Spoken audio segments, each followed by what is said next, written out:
Yes, welcome to a new episode of the Really Big Podcast. I'm Seb, and I'm here with... Ollie. And... Sam. And... Me. Oh, wait, there is no one else. What am I talking about? It certainly has been a while. Lots happened. Out with the Olympics and in with the Paralympics. Here they are I heard again. the blind high jump was cancelled because 2 Labradors were hung in training. Wait a minute. Was that one of those I Frankie got Boyle Frankie tweets? Boyle tweet. Wait, Do you know he got fired from Channel 4 for those tweets? I heard... Jesus Christ. Ollie, you're disabled. You must have plenty to say about the Paralympics. No, that's just stereotyping. It's not... I actually don't have anything at all to say about the Paralympics. It's like... You're black, you must be a huge fan of Morgan Freeman. That's kind of the same assumption. You must really have a lot to say about it. Well, my mum seems to think that I should take up a Paralympic event because I happen to be disabled. Now, I don't doubt that I could do it. I'd probably be a gold medalist in 4 years. I mean, I don't wish to sound arrogant. Oh my god, listen to him. I don't wish to sound arrogant or overconfident. Oh yeah, you could be a world champion in just 4 years. But there is no way I would not have every gold medal ever in 4 years. They'll build statues of you, but they'll run out of gold on a wheelchair, so you'll just be hovering in midair in the statue. I can work with that. In fact, I might start posing for it now. Ollie, that's a Mussolini pose. It is actually. It actually is. I know, that's why I said it. But in all seriousness, if I were to take up an event, I'd quite like to do archery. Yeah, you could go all Hunger Games on people's asses. What an elf I'd make. I'm not I don't 100% sure on how the Paralympics work, with disabilities, so could a guy who has very mild autism who's very good at running compete against a guy in a wheelchair for the 100 metres? No. There's a volleyball event where you have to be on your knees or on your ass. That actually sounds like the sort of volleyball events that would bring huge crowds. I get around on my knees by default, so, I might, try that. I'd probably be good at it. Yeah, but all these business type people are going to turn up expecting women wearing next to nothing, and the volleyball, and they'll see you go. Not him in a leotard. Yeah, exactly. Take that I'll image go the out. whole hog and wear a mankini. Oh my god, disabled Borat. Let's put that picture out our head. A bit more news. I like to do a bit of odd news, as well as the main news. Apparently, the police shot a whale because it started eating seagulls. What do you think? Well, I think it's natural. Were they Japanese? I don't know. I think it was in Britain, actually, off the coast of England. But it was the police that did it. Sting would be ashamed. Well, it's because it was eating seagulls, and apparently that's not natural for whales. I suppose they're worried about it passing on its genes and there being a generation of whales that, go around eating people. No, maybe they're just worried it's eating seagulls, which isn't really a pain because seagulls are scroungers.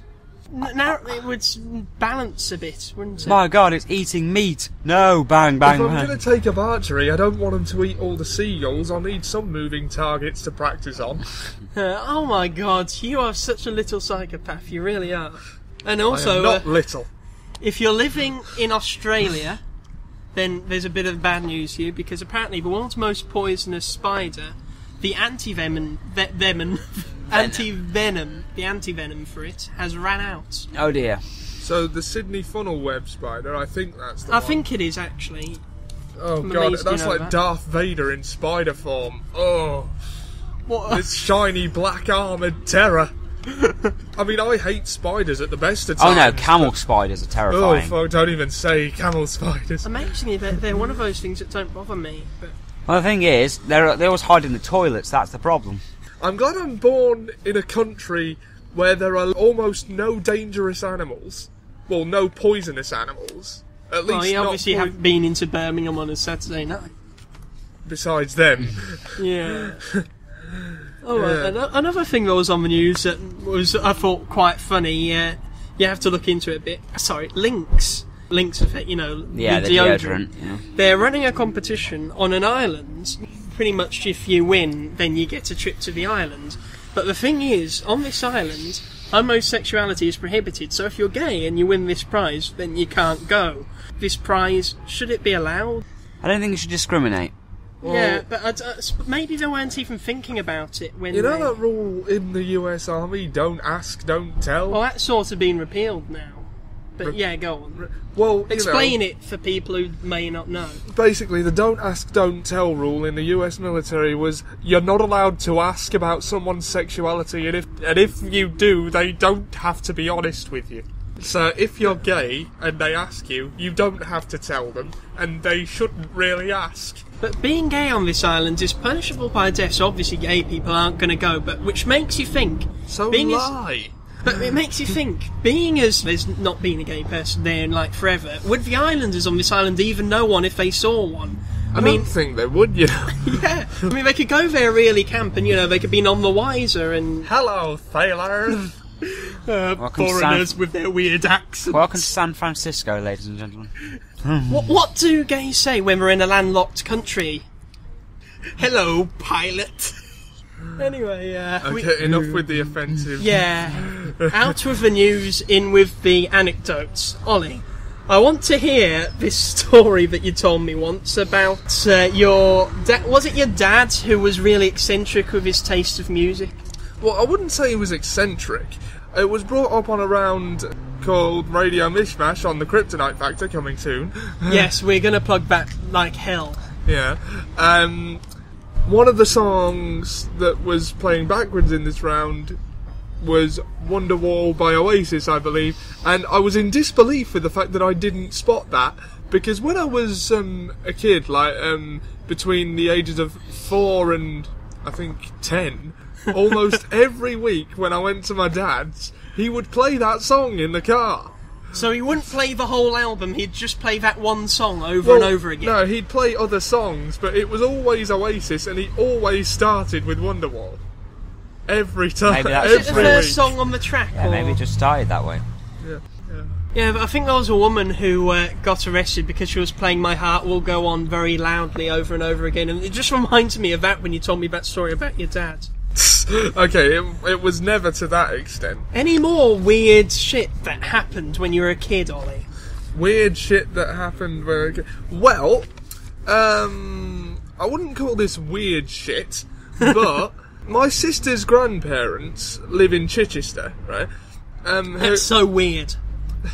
Shut up. Her granddad used to be, before he retired, the Dean of Chichester, which is a very... well, I'm not sure exactly what it is, but it's... I'm given to understand he is or was a very important man. And, by the way, he is alive. I'm not saying is or was because I think he might be dead. You never know, though, do you? He could have had a Basically, letter to he let them know. lived across from the church in this huge vicarage house. Oh, It was this is like a fairy mansion. tale or a Dickens novel. Yeah. And this house was known to, well, me and my family as the castle. The castle. That's what we called it, because as far as I could tell, that's what it was. Now, my uncle... No, not uncle. Why do I You call can't him remember uncle? what he was. Seb's note was uncle in castle. I got thought you said he was confused. your uncle. No, it's my sister's granddad. Well, he had a massive portrait of him, like, on the wall. I mean, taller than a person portrait on the wall. And it never once occurred to me that he might be an important man. What, you just thought that he was very good at painting and you just... You know, someone's being a mate, you have to go, I live here. You see this portrait? I live here. I thought he just had a hell of a lot of money somehow and, you know, paid an artist to paint a really big picture of him because he lived in a really big house that was over 200 years old, and in the cellar they had table tennis tables. Wow! Old military gas masks, I seem to remember. And bows and arrows, real ones. Why does he have a gas mask and bows and arrows? Sounds like something a They serial had killer would loads have. of random crap in the cellar. They had loads of random crap in the cellar. Are you And sure that he wasn't some sort of mass murderer? I'm The pretty vicar's the sure he perfect was cover. Catholic. Well, that, he is Catholic. Well, that makes perfect sense then. You know how violent they are. Me and my brother were knocking around the cellar once. We managed to find the cellar. It was really dark and creepy. Managed to find it. I like how this picture. It was a big place. Yeah, It was like a 3-storey house. It reminds me of that house in The Lion, the Witch and the Wardrobe at the beginning. I mean, the attic had its own floor with several rooms. And your uncle, whoever it is, reminds me of the My professor. sister's granddad. What happened? Well, Did you shoot anyone? No, I distinctly recall jumping. Well, for some Jumping? reason, jumping in front of him when he had an arrow knocked. Which What, is like to stop him from shooting people, like as a bodyguard? No. well, that's what it looked like, but I don't know what was going through my head at the time. Well, probably an arrow. Wait, is that why you're disabled? Because you got hit by an arrow in the spine? Yeah. They never let us go into the cellar by ourselves, probably because they knew there were bows and arrows in there. Yeah, I bet that there was some sort of room like in Pulp Fiction where there's a gimp and, you know... Oh.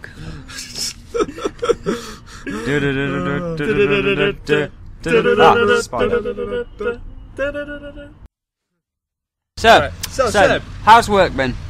Yeah, it's been pretty good. There's always something happening. Like last week, I smelt something funny while working. Which is a wonderful start to any story. Yes, wonderful. And, you know, I thought nothing of it. I thought someone was having a barbecue. Then a customer came to me and said, look, this bin's on fire. And I saw smoke coming from it. It's like, oh, shit. So I went and got the manager, you know, let them know what was happening. They said, you know, go get a bucket of water, go put it out. So that's what I did. I got a bucket of water. And, well, I put out the fire. The manager was there. They were looking through to see where the fire started. And the manager said, well, it looks like it came from a cigarette, which was in a McDonald's box. And I said, this is my actual natural reaction, this is what I really said, now that's what I call a flaming whopper. And no, the manager didn't find that funny at all. In fact, the way she reacted, I think she thought I deliberately started the fire just so I could say that. Oh my god. Yes. One thing, when you're working on the tills, you see some really weird stuff. Like there was this one man who bought 30 bottles of vodka. I actually counted them 30. I know. And the last thing he bought was drain cleaner. I mean, how's that for a combination? I mean, if he had a knife as well, I'd be like, oh my god, I don't want to be here. And another thing I like doing... Oh, it's back. Well, we all get weird things from behind the till, you know. I used to work in a game shop. Oh yeah, really? I used to work in one, and the parental supervision thing was always fucking amusing to me. Oh, I hardly know you. Go on, Well, you must have some story. I remember Grand Theft Auto was being sold, and, you know, I had to keep selling those things, and we had to sell them to... Once we sell them to you, you are aware that, you know, this is named after an actual crime, and there's loads of stuff in this, it's in the papers. Once you have it, you know... Don't go stealing cars. No, you know, it's not appropriate for your kids or anything like... Yeah, you know. I need to return this game. What's wrong with it? It's too violent. I want my money back. Oh. Yeah, I told you it was violent. Yeah, but, you know, it's got all this stuff in. I told you, and the content, it says on the back what it's got in it. And they're like, I want my money back. I told you myself you can't have it back, and it's... I want to see the manager. I am the manager, sir. I wasn't, but, you know. I hate society. Who doesn't? I think that Margaret Thatcher was right on the money when she said there's no such thing as society. I'd probably amend that and say I wish there was no such thing as society. Yeah. You weren't right, Maggie Thatcher, but we kind of wish you were. Yeah. Anyway, Sam, good news. You've had some fan mail. Awesome. Yes, we've got plenty of letters. We get 4 burlap sacks full each week. And here's a selection of the best. Okay. Alright, this one is from Mr. Bowden from Bristol, and he writes, what do you despise most about Ollie and Seb? Their appearance or their personalities? Ollie, it's his appearance, with Seb, it's his personality. And his appearance. He despises my appearance because it's better than his. He wishes. I despise your appearance because you're fat and I'm the only one who, you know... I despise these people who keep writing these letters, I really do. Yeah. No, I just happen to hate everyone who isn't in as good shape as me. We've got another letter from Miss Ross from Brentwood, and she writes, with all the funds available to the Murdoch Empire, the UK government and the International Monetary Fund, you'd think that it would be possible to create a facility that could contain Ollie and Seb and prevent the rest of the world from suffering. Well, that's not really a question, is it? Well, Miss not Ross? really, but we see Miss Robinson, while Ollie isn't so bad, Seb is absolute hell. So... To be fair, I can vouch for that. Yeah. I am him. Any other letters? Oh, wait, we've actually got a real question. It's a real philosophical quite interesting question for Sam to answer and give his valid opinion on. Okay. I'm amazed by this, and Okay, funny thing is, yeah. honestly, this is brilliant. Mr. Lionel Spaulding from New York writes, what do you think about euthanasia? Ooh. For Seb and Ollie to put them out of their misery. For Ollie, I don't really feel it's okay for killing. But Seb, I feel it'd be for everyone. Everyone's benefit would be to just kill him. Sam doesn't believe in putting me out of my misery. My misery sustains him. Yeah, it's like those NHS posters. Your suffering amuses me. Is that all the letters then? Yeah. We've got another segment from the great Professor Lyric. Oh, brilliant. Yes, he's got quite a story to tell us. Professor Lyric, to you.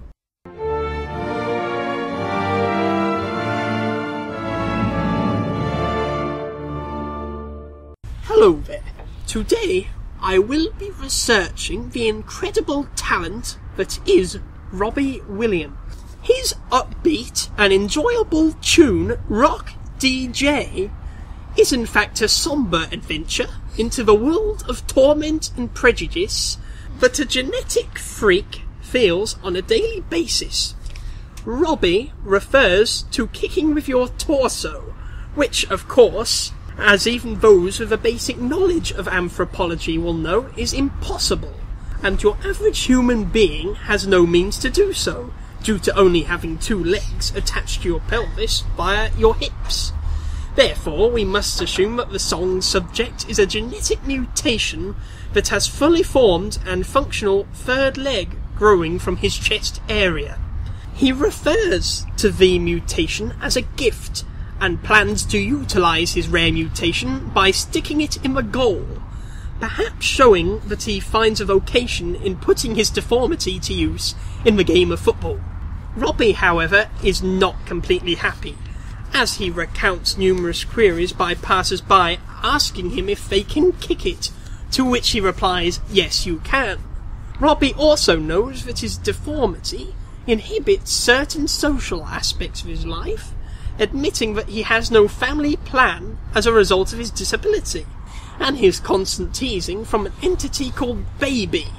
Above all, much of the misery in this sad individual's life comes from the constant torments of a mysterious character, only referred to by the initials DJ.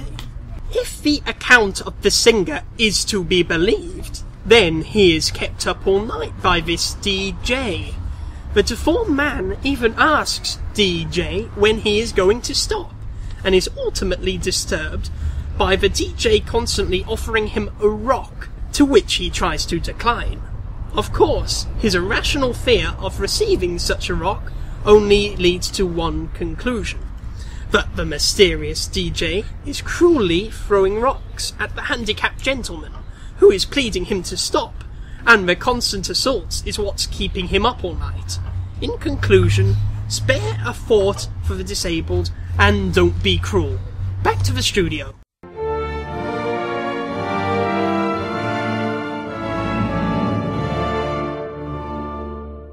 Professor Lyric, everyone. Nice. Very good. Yes. I'm not going to listen to that song ever again now. Okay, that comes to the end of the show. Hope that sided you over for another week. Alright, from me, from Ollie. and from Sam. and from The wind. and from The dirt. and from The rock. and from. The Rock's here. Yeah. Hi, Dwayne. Bye, everyone. Bye.